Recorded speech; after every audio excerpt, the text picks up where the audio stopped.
আসসালামু আলাইকুম। গণপূর্ত অধিদপ্তরে ১৭৭টি পদের সংখ্যায় ৬টি পদের ক্যাটাগরিতে নিয়োগ বিজ্ঞপ্তি প্রকাশিত হয়েছিল, আপনারা ইতিমধ্যে জেনেছেন।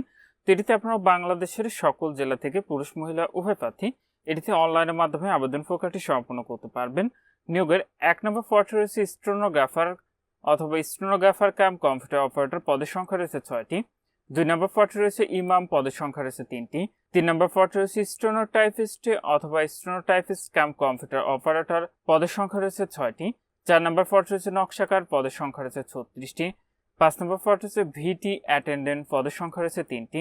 ৬ নম্বর পদটি রয়েছে অফিস সহায়ক অথবা এমএলএসএস এ, পদের সংখ্যা রয়েছে ১২৩টি। এটি ৪ নম্বর যে কলামটি রয়েছে, এখানে আবেদনের ক্ষেত্রে আপনাদের প্রত্যেকটি পদে কি শিক্ষাগত যোগ্যতা ও অভিজ্ঞতা কি লাগবে সে বিষয়ে লেখা রয়েছে, আপনারা বিস্তারিত এখান থেকে দেখে নেবেন। আর উপরে যে ৬টি পদের ক্যাটাগরি দেওয়া রয়েছে, আপনি একজন প্রার্থী কেবলমাত্র কিন্তু একটি পদে আপনারা আবেদনটি করতে পারবেন।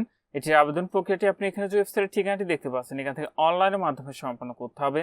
আবেদনটি ইতিমধ্যে চলমান রয়েছে। আবেদনটি শেষ হবে ৩১শে আগস্ট ২০২৬ খ্রিস্টাব্দ তারিখ বিকাল ৫টায়। এটিতে আবেদনের ক্ষেত্রে আপনার যে পরীক্ষার ফিটি নির্ধারণ করা হয়েছিল সেটা হলো ১ থেকে ৫ নং কমিকের পদের জন্য পরীক্ষার ফি লাগবে ১১২ টাকা এবং ৬ নং কমিকের পদের জন্য পরীক্ষার ফি লাগবে মাত্র ৫৬ টাকা। ফিটি আপনি টেলিটক প্রিপেইড মোবাইল নাম্বার থেকে এসএমএস এর মাধ্যমে খুব সহজে পরিশোধ করতে পারবেন।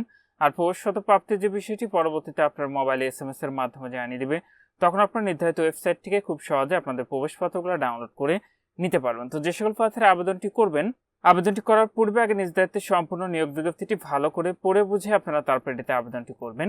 আর নিয়োগ সংক্রান্ত কারোর কোনো কিছু জানার থাকলে অবশ্যই আপনি কমেন্ট করবেন। আর আবেদনের ক্ষেত্রে বয়স কত লাগবে সেটি হলো ১ আগস্ট ২০২৬ খ্রিস্টাব্দ তারিখে ৪ নম্বর কলামে প্রত্যেকটি পদের পাশে সর্বনিম্ন এবং সর্বোচ্চ কত বয়স সীমা প্রয়োজন হবে সেটি আপনারা দেখতে পাবেন।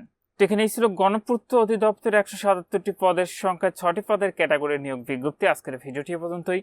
ভালো থাকুন, সুস্থ থাকুন, নিরাপদে থাকুন। আল্লাহ হাফেজ।